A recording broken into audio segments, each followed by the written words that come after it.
Hello, this is Liz Lawless, your host for Wild West Diversity, and I am just delighted today to be here with our second show.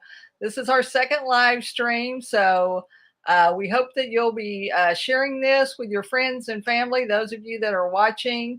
And I'm just delighted today, especially because I'm going to be talking with film producer Ed Umoja Herman. Brother Ed and I met a few years ago because of rodeo and because of a fellow named Cleo Hearn, who's the rodeo founder. And Ed had a show on, a radio internet show that was on 5 nights a week for 2 hours and called Sisters of Harmony. And so they had called to interview Cleo about being on their show. And then Ed gave me my very first opportunity to talk about Western legends, which these are the stories that you're going to be hearing over the next few weeks and months. These are historical legends from the 1800s, as well as living legends that we'll be interviewing each week. And so I was just delighted because Ed gave me my first opportunity. He gave me a 30-minute segment on his show called Sisters in Harmony. And we'll talk a little bit more about that when we get Ed on here in just a second. But I'm just so pleased to have him on the show today. Welcome, Ed. Hold up, peace and blessings.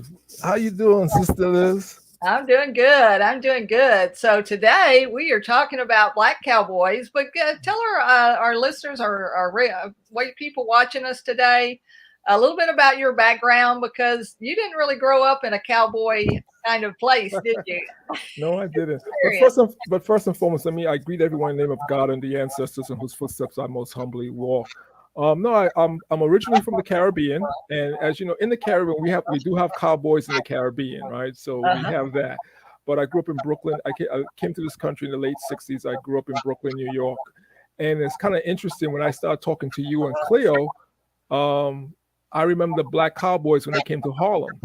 Oh, okay, right. And right. so, Which is our very first show. yeah, and the thing is that we have to remember, a lot of young boys growing up in the '60s and the '70s, cowboys and Indians who want to be the cowboy and everything like that, running around with your little 6-shooter on your hip and stuff like that. So yeah, so that I think that was part of growing up in the '60s and the '70s, right? It's kind of different now, but so yes, I was.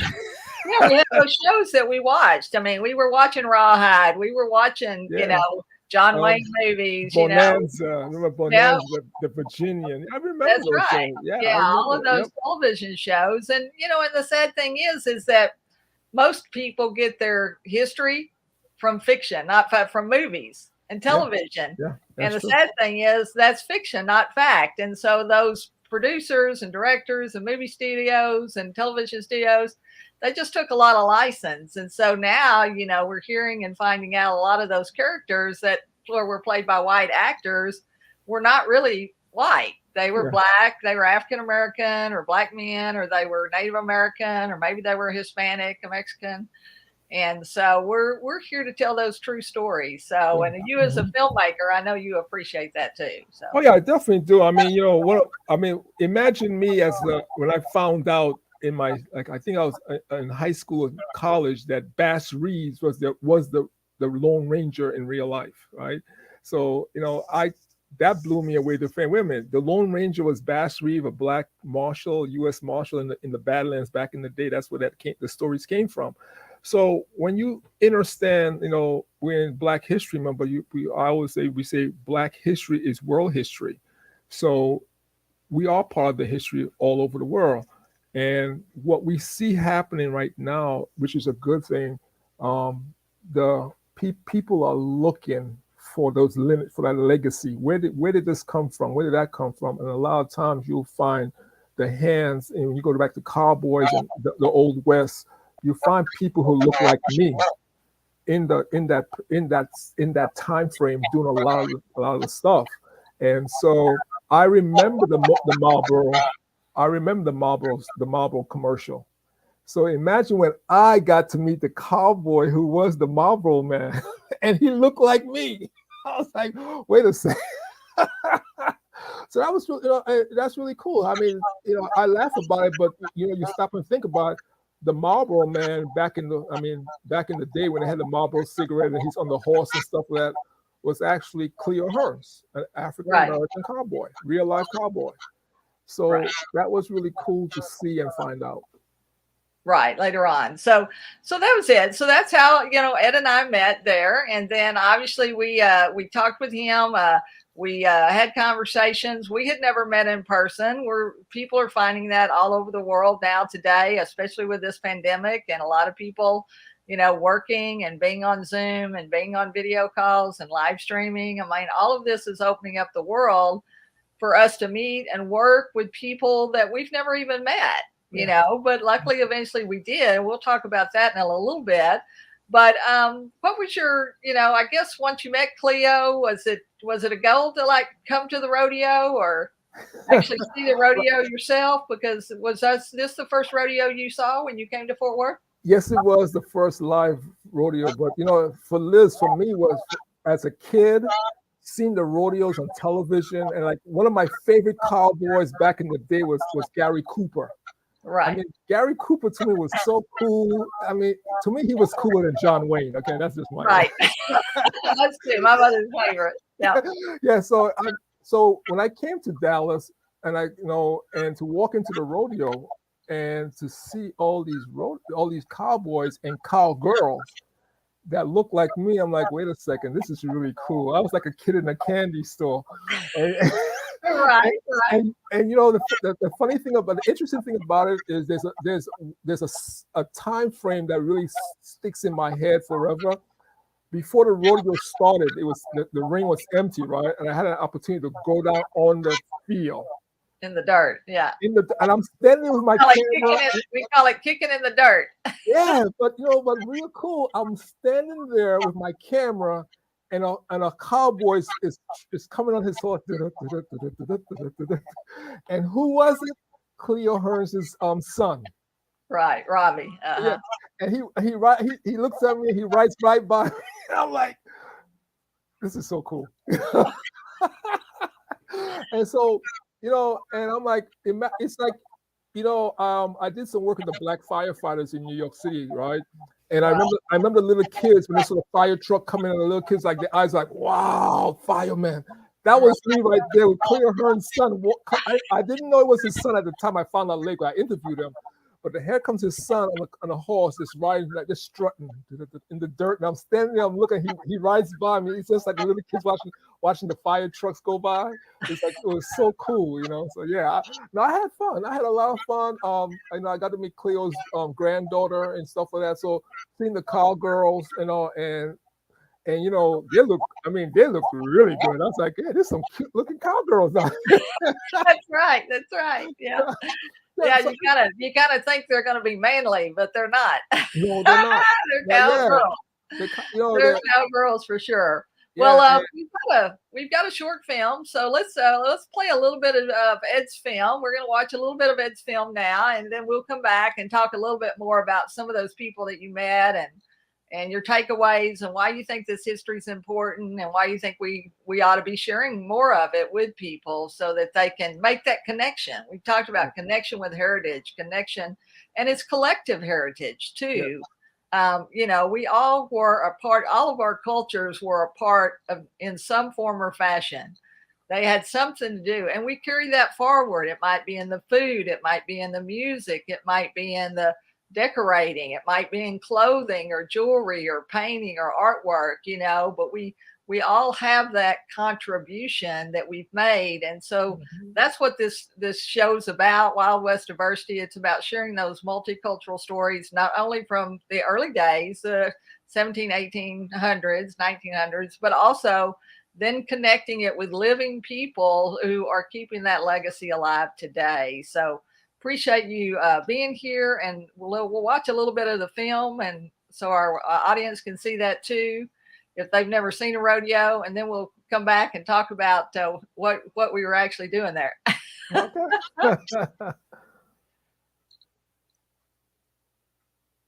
is Rachel Hearn, and we are watching the PIP Connection in Lancaster, Texas.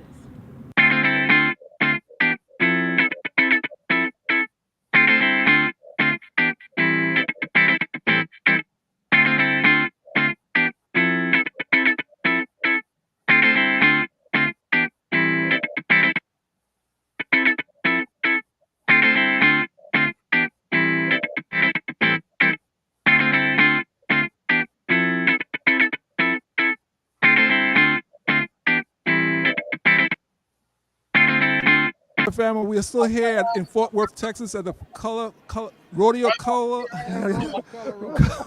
I've been saying all morning. And I'm nervous because I have a living legend next to me.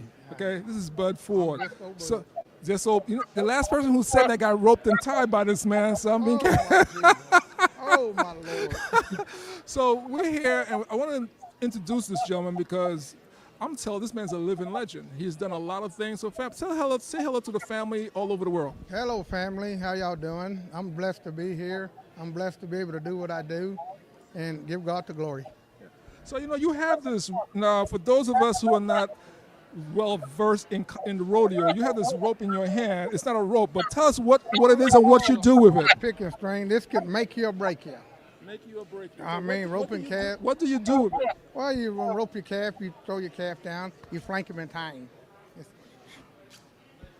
Tie him up. Okay, okay, fam. Please understand that's not fast motion. That's just him being himself. So that's it. So you rope You rope the calf, throw him down, and you string so front leg, and you come up two backs, 1, 2. So it's one front and two backs. Two backs. And this is what you use when you come off your horse, right? Off your horse. Okay, family, we're here. We're still in Fort Worth. We have this gentleman with his hat on, Jason Griffith, bareback champion. Yes. So tell the family a little bit about you and what you do and why you do it. Well, I'm originally from Dallas, Texas, and being here from Texas, we were raised Western.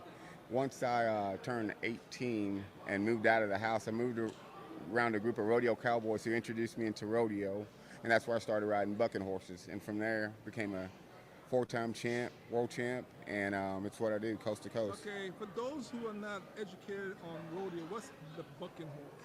Well, they take wild bucking horses. They're raised wild, and they're like a northern breed of horse that they're not tamed, and they let you get on them and you ride them professionally for 8 seconds. It's a technique and the style of riding you do. You could ride a ranch bronc, saddle bronc, or bareback. I ride bareback, and it's with the rigging handle.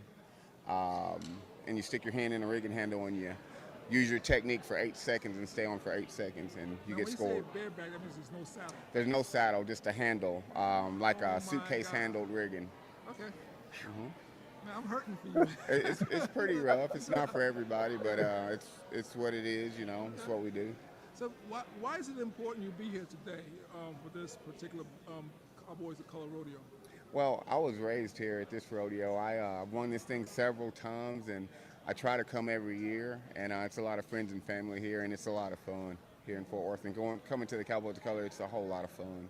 Yeah, it seems like that to me. Yeah. Walking around. So let me ask you a question, because I know Mr. Hearns and stuff. He's done a lot. What impact has his legacy done for you in this profession?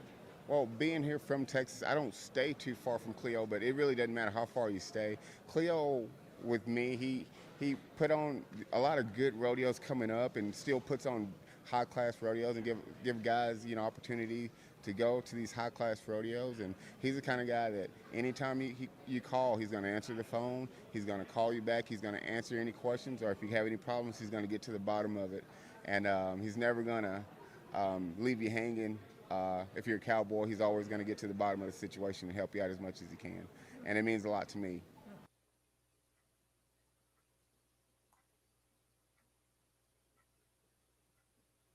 Champions, Bud Ford, who's a calf roping champion. He lives on the other side of Fort Worth, Mansfield, and then Jason Griffith. And Jason was a bareback rider, like you say, champion you heard there. He also provides stock now, so now he provides the bucking horses and sometimes cattle, sometimes steers and things like that for the rodeo. So now he's a stock contractor. So it's kind of that thing, once you get a little older, even though Cleo quit roping when he was 79, most people don't rope that long.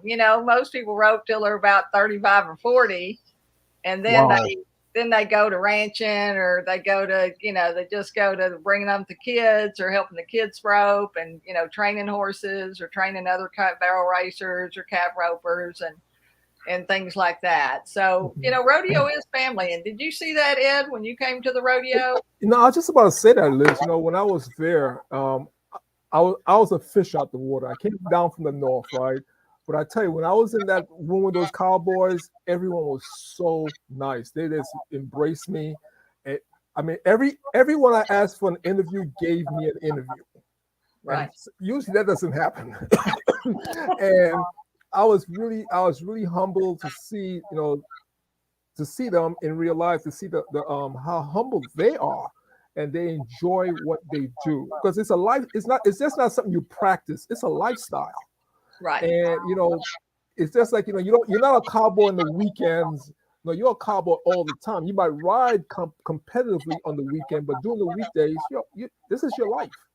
Right. And when I went out to Cleo's ranch with you and meeting Cleo at the house and his granddaughter, it was like you are on a ranch. You are on a working ranch. This is where I live. This is not where I visit. No, this is where I live. Right. And so that gives you the understanding of the lifestyle, a little bit of the lifestyle of the cowboy. And so I was really humble and taken back to see this up close and personal. I think it's something a lot of young people need to see, because then you understand to a certain extent this lifestyle our ancestors had. Right. And I think that's very important as we are in Black History Month, and some people say Black Heritage Month, as we look at another side of who we are and what we did prior to where we are now. This was an everyday lifestyle for them. You go back and you talk about Bill Pickett, and you talk about all these cowboys back in the day who look like me. Right. A lot of history books don't tell you that. Right. Exactly. Exactly. And that's the whole reason too. We started, we captured the first 31 stories in our Western Legends book. And that's some of the historical people that, that people will be hearing about, and that will be sharing their stories, not only here on the live stream, but on our podcast and on our e-newsletter. So we hope you'll go there to wildwestdiversity.com and subscribe and sign up. We have a free version and a paid version. Obviously, we're going to have some special content like audio recordings and narration, and maybe some additional videos and things that'll be there for people. But that's what it's about. It's about sharing that history and making that connection so that people do know, and kids especially. It's really, the thing I hate the worst about COVID. I love all the networking and the connection with people all over the world. I mean, that's fabulous. But the thing I hate the most is we're not able to go into the schools anymore. So we haven't been able to do a school presentation in over 18 months, almost 2 years. Whereas we used to go in, 2 or 3 times a month, we would be at a school talking to them. And when a kid can see somebody that looks like them, then they get the idea, if he can do it, maybe I can do it too. So maybe your kids like animals. Maybe your kids love horses. Maybe they're horse crazy. I mean, that was Cleo's thing. He was just crazy about horses. Well, and he met a black cowboy for the first time when he was 9. And after that, that's all he wanted to be, was a cowboy. But he would tell you, every morning when he gets up, that's what he wanted to do. He wanted to go out and rope calves. He wanted to be the best calf roper in the world. And he won a champion. He was the first African-American to win a national tie-down calf roping championship in 1970 in Denver. But that was his goal. His goal wasn't to put on rodeos. He never really planned to be a rodeo producer. It wasn't until these aldermen in New York, asked him to come up and put a rodeo on. And, they saw him at Madison Square Garden because he was roping at a rodeo, because they used to have rodeos there at Madison Square Garden. The professional rodeo used to go there. And he said, I'm not a rodeo producer. I'm a calf roper. But what they said to him was, if it changed one kid's life, would it be worth doing? Yeah. I'm pretty sure it has. I'm pretty sure it has changed a lot of kids' lives, because when we look at what a cowboy is, it's like I said, it's a lifestyle, and and if you do it well, you could have a good living. As I was listening to the Cowboys talking when I was in Texas, I mean, I got a lot of education from listening to the Cowboys and walking around cowboys, and like I said, the thing that really impressed me is like how they were very welcoming to me. Right. They were very extremely welcoming to me and stuff. And the thing is, not because Cleo was there telling the talk, because Cleo wasn't there that day. Right. So he hurt his shoulder and was not able to be there. Yeah, exactly. So I was walking in with my camera, And, and they were very welcoming to me, and that I was very impressed. Because usually, like, in the film business and stuff like that, you have to know somebody, or someone has to know blah blah blah, blah this and that. But it wasn't like that. I walked in, I got access to walk around. I mean, as you saw some of the video you just saw, I was right above the cowboy in the shoot before he took off, and that was like, I mean, I could hear what they were saying. That's how close I was. Okay, I was like, I mean, that's like, like in basketball, they got their courtside seats in basketball. Well, I had a courtside seat right to the Cowboys. I could hear them inside their shoot getting ready. I was like, this is so cool.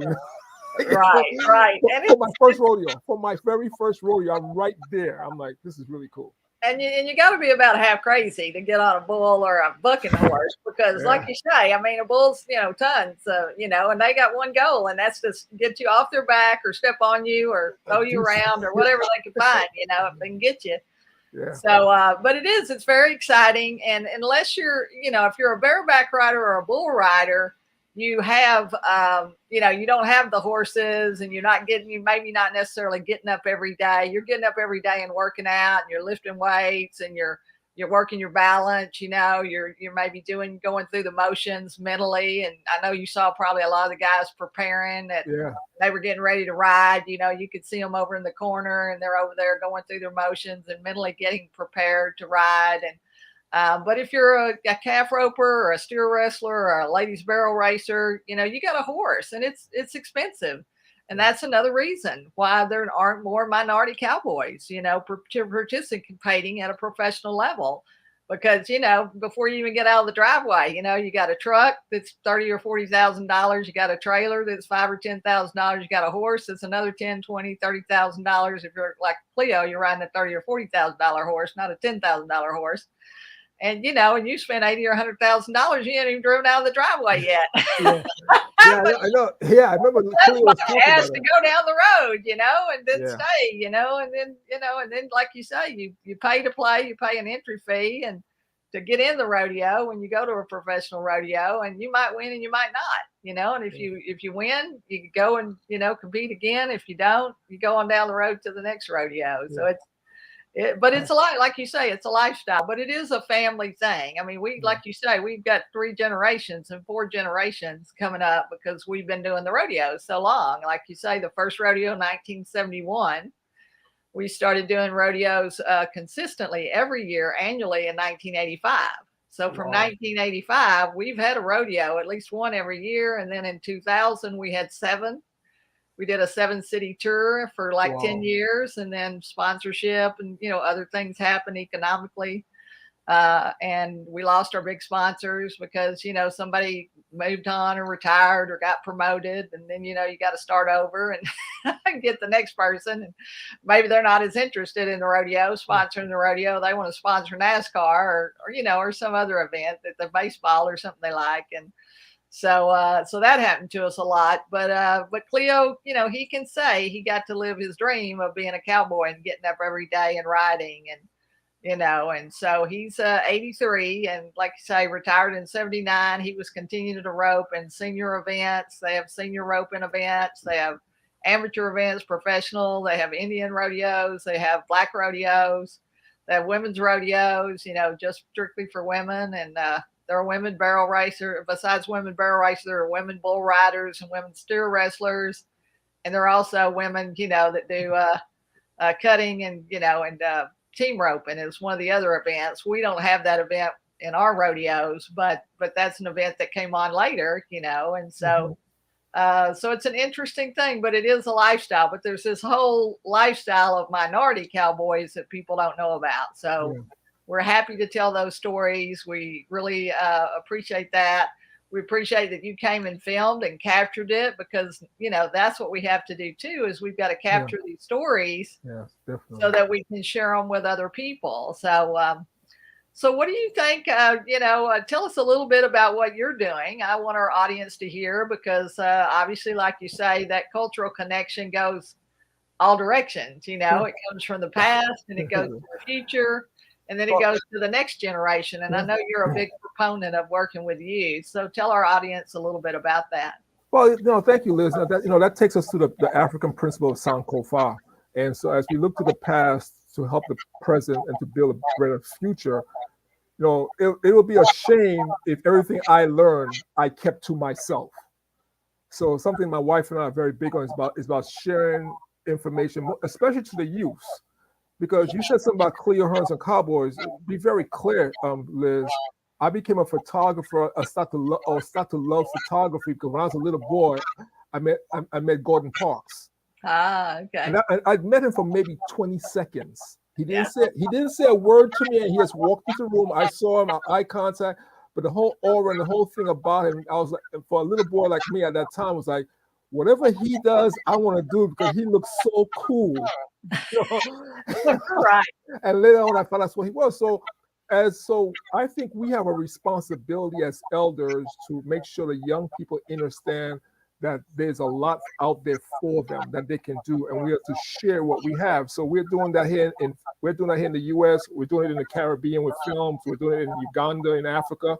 I mean, we opened an office in Uganda, Africa, with KPM Entertainment over in Africa right now. We're shooting movies over there, and so as we see that we have to build these bridges because there might be a young person in Texas who likes to shoot films, and Cleo or you might tell them about me. And I could tell them about Africa, the Caribbean, and what we're doing. You never know in 5 or 10 years what that young person is doing. I have a young mentee in Trinidad right now. His mother told me he likes shooting films. He likes doing, and so I've been mentoring him in Trinidad. And so we have a responsibility to pass the knowledge to the next generation. And there's a movie that came out a few months ago, The Holiday Fall. It's a cowboy movie. I love the movie. I love it because it was fictional, but the characters they used as real characters, but it told a story.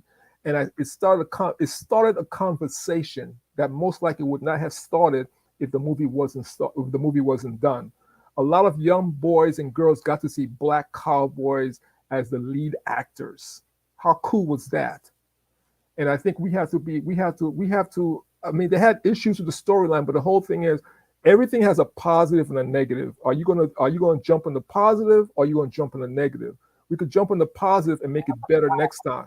We could jump on the positive and say, young people, go read the story now. Go read about these Black cowboys, because every cowboy in that movie was a real cowboy, but the storyline was fictional. So now we could go actually read about these cowboys and see what they did. So the movie has something, and I love the movie because it gave an opportunity for young people to find out more about that part of the legacy. They might find out about Cleo Hearns. Now, how many people know about the Marlboro Man? I know because I'm old enough. And how many people back in those days knew the Marlboro Man was a man of color? I didn't know it back then until later on. And I got to meet the Marlboro Man. So we have a responsibility to tell the story and let the young people know that they could build on it. There's always more to build on. And I think that's very important as we go deeper into the 21st century. If we don't do it, who's going to do it? And that's something for me which is very personal for me, that I make sure I help where I can with young people, because I was a young person once upon a time. We all have one thing in common. We were young one time. We were young. Yeah, and some elder, some older person influencing us. We also hear people talk about the teachers, how the teachers influence them, or the lady down the block, or we always hear the stories about elders influencing. So cowboys influence people also. We had to be very clear about that. Right. Well, and I noticed there was a comment earlier from Kevin, from one of our people watching the show today, and he said that he heard about Black Cowboys by Kevin Woodson, our rodeo announcer. Kavina, I'm sorry, I got your name there wrong. Kavina Franklin. But just so you know, Kavina, Kevin will be our guest next week. So our rodeo announcer, Kevin Woodson, will be on next week. He'll be talking about the history. He'll tell us a little bit more, because he was actually a bullfighter. At first, he fought bulls as one of the clowns. They call them rodeo clowns. We call them bullfighters in the rodeo business. People from the outside, because they're dressed up and they paint their face, they think they're clowns, rodeo clowns, but they're really there to protect the riders if they get bucked off a bull. And you saw the pickup man. That was the guys on the horses that helped the bareback rider get off of his horse, So there's always protection around, even during the rodeo. And so Kevin will be here next week. He'll be talking about that. He's a calf roper himself, and then he announces the rodeo for us. So Very excited to have him too. But Ed, I thank you very much for being here. I knew we would take up plenty of our time. We could keep talking for the rest of the day, I think, but I appreciate you being here with us, Ed, and sharing your video and your film. And I appreciate you. I know you've shared that across your social platforms, and you have people all around the world that know about the Cowboys of Color Rodeo because of your film and because of your participation. So I appreciate it very much. Yeah, thank you. And Liz, I just want to let people know, please go read up about the Cowboys. Please read up more about the Cowboys. It's a very important part of our history. We cannot forget about them. Great. All right, we'll do it. So you can read Western Legends. You can go to wildwestdiversity.com and subscribe. We hope you'll subscribe here if you're watching. If you'll click on the subscribe button, there should be there if you're watching on YouTube, especially. If you're watching on Facebook or on LinkedIn, you can go to the YouTube channel. It's at Wild West Diversity. You might have to search that because until we get our first 100 viewers, we can't use our URL yet. But we thank y'all for watching. Kavina, we thank you for being here. All the other people watching today, please let your friends and family know about the show. So we're here every Thursday from 5 to 5:30. And then you can find us on social media across all social platforms at Wild West Diversity. So until next week, have a great week. Cowboy up, cowgirl up, and we'll see you on the trail.